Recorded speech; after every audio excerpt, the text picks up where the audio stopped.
Magandang hapon, Asher. May binigay bang dahilan si Vice President Sara Duterte sa kanyang pagbibitiw bilang cabinet member ni Pangulong Marcos Jr.?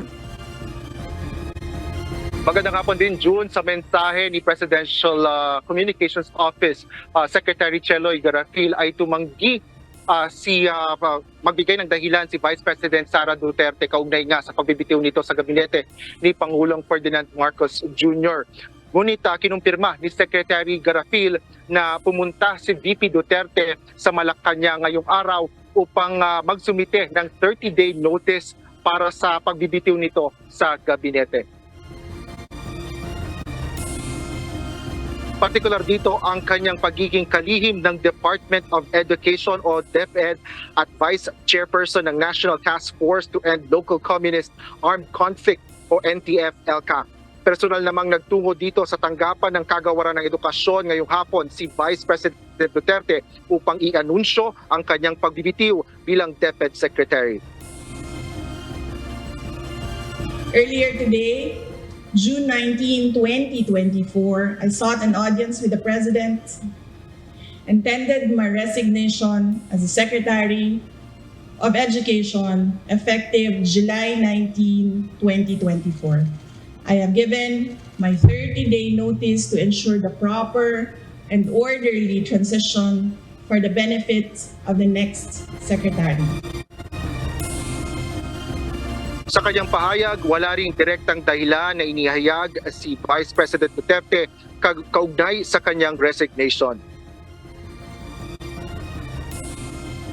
Mga kababayan, ang aking pagbibitiw ay hindi lula ng kahinaan, kundi dala ng tunay na malasakit para sa ating mga guro at kabataang Pilipino.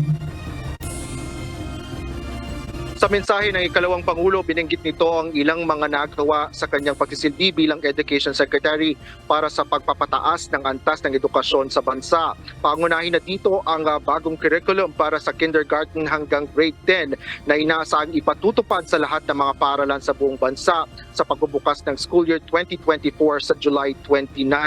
Pinasalamatan niya ang mga nakipagtulungan para sa mga hangarin ng DepEd, kabilang ng iba't ibang ahensya ng gobyerno, local government units, pribadong sektor, mga guro at mag-aaral.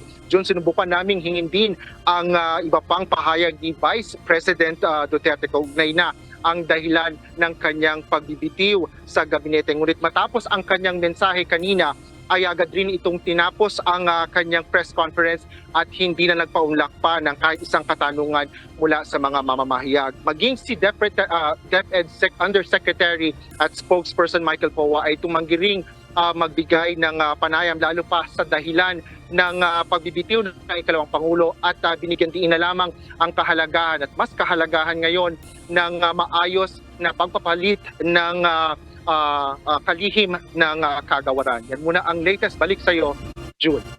Oo nga, sir, sana itatanong sa iyo kung nagkaroon ba kayo ng pagkakataon na i-clarify yung dahilan ng kanyang pagbibitiw sa pwesto bilang gabinete o membro ng gabinete ni Pangulong Marcos Jr. Kasi may mga sinabi siya doon na may magandang kwento yung kanyang 2 taon sa Department of Education, ngunit ito'y nagtatapos. Tapos mananatili kahit na hindi na siya ang secretary, mananatili sa bilang isang ina na magmamatsyag para sa kapakanan ng mga bata. Parang gano'n, Asher.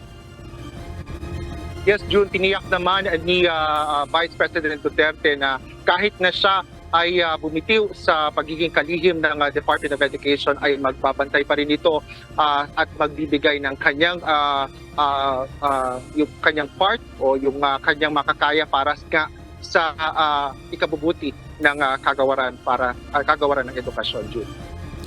Alright, maraming salamat, Asher Gadapan Jr.